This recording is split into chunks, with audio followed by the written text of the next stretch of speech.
दोस्तों, आप मेरे पिछले या सारे वीडियो देखना चाहते हैं तो इस वीडियो के नीचे चैनल के नेम या पिक्चर पे क्लिक करके वीडियो या प्लेलिस्ट ऑप्शन पे जाकर देख सकते हैं। आज का चैप्टर है युधिष्ठिर का विद्या, बल और बुद्धि की अपेक्षा भाग्य की प्रधानता बताना और भीष्म जी द्वारा उसका उत्तर। युधिष्ठिर ने कहा, पितामह, भाग्यहीन मनुष्य बलवान हो तो भी उसे धन नहीं मिलता, और जो भाग्यवान है वो बालक एवं दुर्बल होने पर भी बहुत सा धन प्राप्त कर लेता है। जब तक धन की प्राप्ति का समय नहीं आता तब तक विशेष यत्न करने पर भी कुछ हाथ नहीं लगता, किंतु लाभ का समय आने पर मनुष्य बिना यत्न के भी बहुत बड़ी संपत्ति पा लेता है। ऐसे सैकड़ों मनुष्य देखे जाते हैं जो धन की प्राप्ति के लिए यत्न करने पर भी सफल ना हो सके, और बहुत से ऐसे मनुष्य भी देखे जाते हैं जिनका धन बिना यत्न के ही दिनों दिन बढ़ रहा है। भरतभूषण, यदि प्रयत्न करने पर असफलता मिलनी अनिवार्य होती तो मनुष्य सारा फल प्राप्त कर लेता, किंतु जो वस्तु प्रबंधवश मनुष्य के लिए अलभ्य है वो उद्योग करने पर भी नहीं मिल सकती। प्रयत्न करने वाले मनुष्य भी असफल देखे जाते हैं। कोई सैकड़ों उपाय करके धन की खोज करता है और कोई कुमार्ग पर ही चलकर धन की दृष्टि से सुखी दिखाई देता है। कितने ही मनुष्य अनेक बार कुकर्म करके भी निर्धन ही देखे जाते हैं, और कितने ही अपने धर्मानुकूल कर्तव्य का पालन करके धनवान हो जाते हैं और कोई निर्धन ही रह जाता है। कोई मनुष्य नीति शास्त्र का अध्ययन करके भी नीति युक्त नहीं देखा जाता, और कोई नीति से अनभिज्ञ होने पर भी मंत्री के पद पर पहुंच जाता है। इसका क्या कारण है? कभी कभी विद्वान और मूर्ख दोनों एक जैसे धनी दिखाई देते हैं। कभी खोटी बुद्धि वाले मनुष्य तो धनवान हो जाते हैं, और अच्छी बुद्धि रहने वाले मनुष्यों को थोड़ा सा भी नहीं मिलता धन। यदि विद्या पढ़कर मनुष्य अवश्य ही सुख पा लेता तो विद्वान हो जीविका के लिए किसी सुख धनी का आश्रय नहीं लेना पड़ता। जिस प्रकार पानी पीने से मनुष्य की प्यास अवश्य बुझ जाती है, उसी प्रकार यदि विद्या से अभिष्ट वस्तु की सिद्धि अनिवार्य होती तो कोई भी मनुष्य विद्या की उपेक्षा नहीं करता। जिसकी मृत्यु का समय नहीं आया है वो सैकड़ों बाणों से बिंद कर भी नहीं मरता, परंतु जिसका काल आ पहुंचा है वो तिनके के अग्रभाग छू जाने पर भी प्राणों का परित्याग कर देता है। भीष्म जी कहते हैं, बेटा, यदि नाना प्रकार की चेष्टा तथा अनेक युद्ध करने पर भी मनुष्य धन ना पा सके तो उसे उग्र तपस्या करनी चाहिए, क्योंकि बीज बोए बिना अंकुर नहीं पैदा होता। मनीषी पुरुष कहते हैं कि मनुष्य दान देने से उपभोग की सामग्री पाता है, बड़े बूढ़ों की सेवा से उसको उत्तम विद्धि प्राप्त होती है, और अहिंसा धर्म के पालन से वो दीर्घजीवी होता है। इसीलिए स्वयं दान दे, दूसरों से याचना ना करे, धर्मात्मा पुरुष की पूजा करे, उत्तम वचन बोले, सबका भला करे, शांत भाव से रहे और किसी भी प्राणी की हिंसा ना करे। युधिष्ठिर, डांस, कीड़े और चींटी आदि जीवों को उन योनियों में उत्पन्न करके उन्हें सुख दुख की प्राप्ति कराने में उनका अपने किए हुए कर्मानुसार बना हुआ स्वाभाविक कारण है, ये सोचकर स्थिर हो जाओ। Next chapter. भीष्म जी ने कहा, बेटा, मनुष्य जो शुभ और अशुभ कर्म करता या कराता है उन दोनों प्रकार के कर्मों में से शुभ कर्म का अनुष्ठान करके उसे यह आश्वासन प्राप्त करना चाहिए कि इसका मुझे शुभ फल मिलेगा, किंतु अशुभ कर्म करने पर उसे किसी अच्छा फल मिलने का विश्वास नहीं करना चाहिए। काल ही सदा निग्रह और अनुग्रह करता हुआ प्राणियों की बुद्धि में प्रविष्ट हो धर्म और अधर्म का फल देता रहता है। जो धर्म का फल देखकर मनुष्य की बुद्धि में धर्म की श्रेष्ठता निश्चय हो जाता है, तभी उसका धर्म के प्रति विश्वास बढ़ता है और तभी उसका मन धर्म में लगता है। जब तक धर्म में बुद्धि दृढ़ नहीं होती तब तक कोई उस पर विश्वास नहीं करता। प्राणियों की बुद्धिमत्ता की यही पहचान है कि वे धर्म के फलों में विश्वास करके उसके आचरण में लग जाए। जिसे कर्तव्य तक अकर्तव्य दोनों का ज्ञान है, उस पुरुष को चाहिए कि प्रतिकूल प्रारब्ध से युक्त होकर भी यथायोग्य धर्म का ही आचरण करे। जो अतुल ऐश्वर्य के स्वामी हैं वे ये सोचकर कि कहीं रजोगुनी होकर पुनः जन्म मृत्यु के चक्कर में न पड़ जाए, धर्म का अनुष्ठान करते हैं और इस प्रकार अपने ही प्रयत्न से आत्मा को महत् पद की प्राप्ति कराते हैं। काल किसी तरह धर्म को अधर्म नहीं बना सकता, अर्थात धर्म करने वाले को दुख नहीं दे सकता। इसलिए धर्माचरण करने वाले पुरुष को विशुद्ध आत्मा ही समझना चाहिए। धर्म का स्वरूप प्रज्वलित अग्नि के समान तेजस्वी है। काल उसकी सब ओर से रक्षा करता है, अतः धर्म में इतनी शक्ति नहीं है कि वो फैलकर अधर्म में इतनी शक्ति नहीं है कि वो फैलकर धर्म को भी छू भी सके। विशुद्ध और पाप के स्पर्श का अभाव, ये दोनों कार्य हैं। धर्म विजय की प्राप्ति कराने वाला और तीनों लोकों में प्रकाश फैलाने वाला है। वही इस लोक की रक्षा का कारण है। कोई कितना ही बुद्धिमान क्यों ना हो, वो किसी मनुष्य का हाथ पकड़कर उसे बलपूर्वक धर्म में नहीं लगा सकता, किंतु न्यायानुसार धर्ममय तथा लोक भय का बहाना लेकर उस पुरुष को धर्म के लिए कह सकता है। मैं शूद्र हूँ, अतः ब्रह्मचर्य आदि चारों आश्रमों के सेवन का मुझे अधिकार नहीं है। शूद्र ऐसा सोचा करता है, परंतु साधु द्विजगण अपने भीतर छल को आश्रय नहीं देते हैं। अब मैं चारों वर्ण का विशेष रूप से लक्षण बता रहा हूँ। ब्राह्मण, क्षत्रिय, वैश्य और शूद्र, इन चारों वर्णों के शरीर पंच महाभूतों से ही बने हुए हैं और सबका आत्मा एक सा ही है। फिर भी उनके लौकिक धर्म और विशेष धर्म में विभिन्नता रखी गई है। इसका उद्देश्य यही है कि सब लोग अपने अपने धर्म का पालन करते हुए पुनः एकत्व को प्राप्त हो। इसका शास्त्रों में विस्तार पूर्वक वर्णन है। तात यदि कहो धर्म तो नित्य माना गया है, फिर उसे स्वर्ग आदि अनित्य लोगों की प्राप्ति कैसे होती है, और यदि होती है तो यह नित्य कैसे है? तो उसका उत्तर ये है कि जब धर्म का संकल्प नित्य होता है, अर्थात अनित्य कामनाओं का त्याग करके निष्काम भाव से धर्म का अनुष्ठान किया जाता है, उस समय किए हुए धर्म से सनातन या नित्य परमात्मा की ही प्राप्ति होती है। सब मनुष्य के शरीर एक से होते हैं और उसका आत्मा भी समान ही है, किंतु धर्मयुक्त संकल्प ही यहाँ शेष रहता है, दूसरा नहीं। वो स्वयं ही गुरु है, अर्थात कर्म बल से स्वयं ही उदित होता है। ऐसी दशा में समस्त प्राणियों के लिए पृथक पृथक धर्म सेवन में कोई दोष नहीं है। तिर्य योनि में पड़े हुए पशु पक्षी आदि योनियों के लिए भी ये लोक ही गुरु है। विष्णुपंत जी कहते जन्म तदनंतर कुरुकुल तिलक पांडुनंदन युधिष्ठिर ने अपने हित की इच्छा रखकर बाण संज्ञा पर सोए हुए भीष्म से ये पाप नाशक विषय पूछा। युधिष्ठिर बोले, पितामह, या मनुष्य के कल्याण का उपाय क्या है? क्या करने से वो सुखी होता है? किस कर्म के अनुष्ठान से उसका पाप दूर होता है, अथवा कौन सा कर्म पाप नष्ट करने वाला है? विष्णुपंत जी कहते हैं, पुरुष पर्वत जन्मेजय। उस समय शंतनुनंदन भीष्म ने सुनने की इच्छा वाले युधिष्ठिर से पुनः न्यायपूर्ण देव वंश का वर्णन आरंभ किया। भीष्म ने कहा, बेटा, यदि तीनों संध्याओं के समय देववंश और ऋषिवंश का पाठ किया जाए तो मनुष्य दिन रात सवेरे शाम अपने इंद्रियों के द्वारा जानकर ये अनजान में जो पाप करता है उन सब से छुटकारा पा जाता है तथा वो सदा पवित्र रहता है। देवर्षि वंश का कीर्तन करने वाला पुरुष कभी अंधा और बहरा ना होकर सदा कल्याण का भागी होता है। ये तिर्यक योनि और नरक में नहीं पड़ता, संकर योनि में जन्म नहीं लेता, कभी दुख से भयभीत नहीं होता और मृत्यु के समय व्याकुल नहीं होता।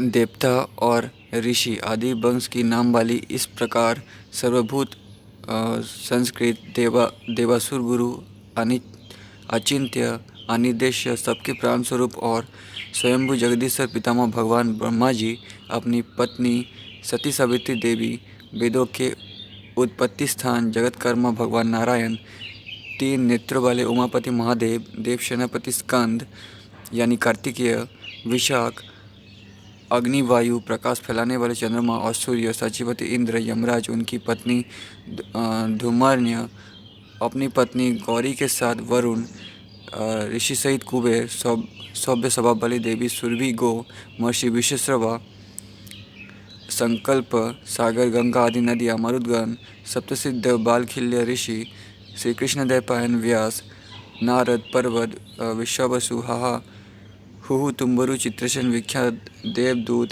माँ सौभाग्यशालिनी देवकन्याएं, दिव्य अप्सराओं के समुदाय, उर्वशी, मेनका, रंभा, मिश्रकेशी, अलम्बुसा, विश्वाची, गीताची, पंचचूड़ा और तिलकतोमा आदि दिव्य अप्सराएं, 12 आदित्य, 8 वसु, 11 रुद्र, अश्विनी कुमार, पितर, धर्म, शास्त्र ज्ञान, तपस्या, दीक्षा, व्यवसाय, पितामह, रात दिन, मारीची नंदन, कश्यप, शुक्र, बृहस्पति, मंगल, बुध, राहु, शनिश्चर, नक्षत्र, ऋतु, मास, पक्ष, संवत्सर, विनता के पुत्र गरुड़, समुद्र, कद्र के पुत्र सर्पगण, शतद्रु, बिपाशा, चंद्रभागा, सरस्वती, सिंधु, देविका, प्रभास, पुष्कर, गंगा, महानदी, बेना, कावेरी, नर्मदा,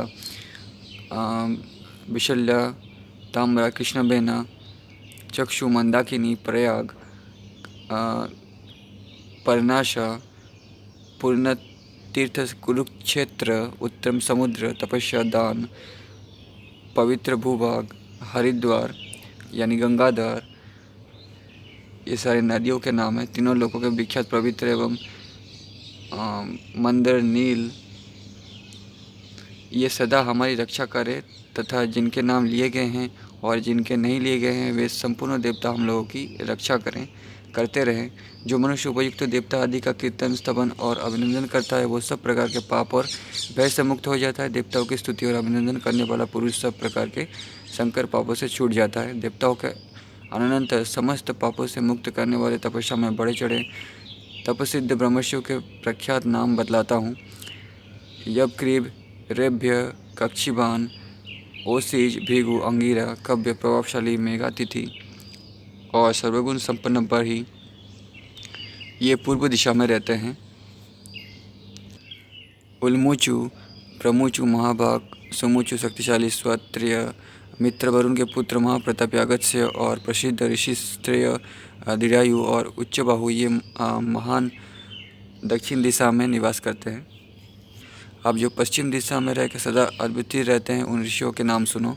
अपने सहोदर भाइयों से उशुंगु, परिव्या, दीर्घतमा, ऋषि गौतम, कश्यप, एकत, महर्षि अत्रि, धर्मात्मा पुत्र दुर्वासा, सारस्वत। आप जो उत्तर दिशा में आश्रय लेकर अपनी उन्नति करते हैं उनके नाम सुनो। अत्रि, वशिष्ठ, शक्ति, पराशर नंदन, शक्तिशाली, व्यास, पराशर नंदन, व्यास, विश्वामित्र, भरद्वाज, ऋचिका, जमदग्नि, परशुराम, उद्दालक पुत्र, श्वेतकेतु, कोहल, विपु, देवल, देवशर्मा, धौम्य, लोमस, उग्रशवा, ऋषि और भृगुनंदन, च्यवन, ये उत्तर दिशा में रहते हैं। राजन, ये आदि में होने वाले देवता और ऋषियों का मूल समुदाय और अपने नाम का कीर्तन करने पर मनुष्य को सब पाप से मुक्त करता है।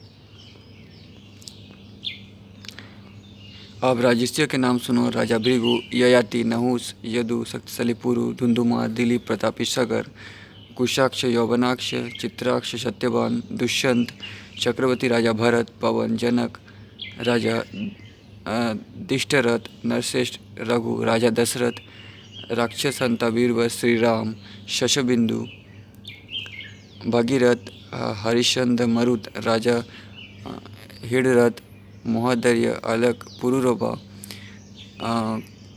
करंदम, राजा कदमोर, दक्ष, अम्बरीश, कुकुर, महायशस्वी, रवेत, कुरूप, संबसन, शांतनु, अज, मनु, पुरुरवा, आयु, पृथु, राजा राजसी, कक्षसेन, ये सब राजाओं के नाम हैं। वे सब पुण्यात्मा राजा स्मरण करने योग्य है। जो मनुष्य प्रतिदिन सवेरे उठकर स्नान आदि से शुद्ध हो प्रातःकाल और सायंकालीन नामों का पाठ करता है वो धर्म के फल का भागी होता है। देवता, देवर्षि, राजर्षि, इनकी स्तुति की जाने पर ये मुझे पुष्टि, आयु, यश और स्वर्ग प्रदान करेंगे, क्योंकि ये सर्वसमर्थ स्वामी हैं। इनके स्मरण से मुझ पर किसी विघ्न का आक्रमण ना हो, मुझसे पाप न बने, मेरे ऊपर चोरी या बटमारों का जोर ना चले, मुझे इस लोक में सदा चिरस्थायी जय प्राप्त हो और परलोक में भी शुद्धि गति मिले। भीष्म की अनुमति पाकर युधिष्ठिर का सपरिवार हस्तिनापुर को प्रस्थान। वीर विप्रवर कुरुकुल के धुरंधर वीर भीष्म जी जब वीरों के सोने योग्य सैया पर सो गए और पांडव लोग उनकी सेवा में उपस्थित रहने लगे, तब मेरे पूर्व पितामह महाज्ञानी राजा युधिष्ठिर ने उनके मुख से धर्म का उपदेश सुनकर अपने समस्त संशयों का समाधान जान लेने के पश्चात दान की विधि श्रवण करके धर्म और अर्थ विषयक सारे संदेह दूर हो जाने पर जो और कोई कार्य किया हो उसे मुझे बताने की कृपा करें। भीष्म जी कहते, जन्मेजय, सब धर्मों का उपदेश करने के पश्चात जब भीष्म जी चुप हो गए तब 2 घड़ी तक सारा राजमंडल पट पर अंकित किए हुए मित्र के समान स्तब्ध सा हो गया।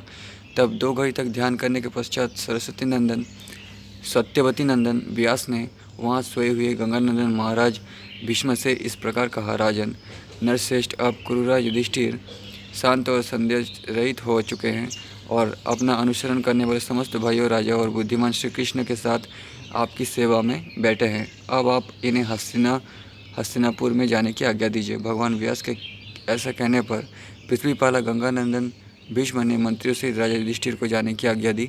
उस समय शंतनु कुमार भीष्म ने मधुर वाणी में राजा से इस प्रकार कहा, राजन अब तुम पुरी में प्रवेश करो और तुम्हारे मन की सारी चिंता दूर हो जाए।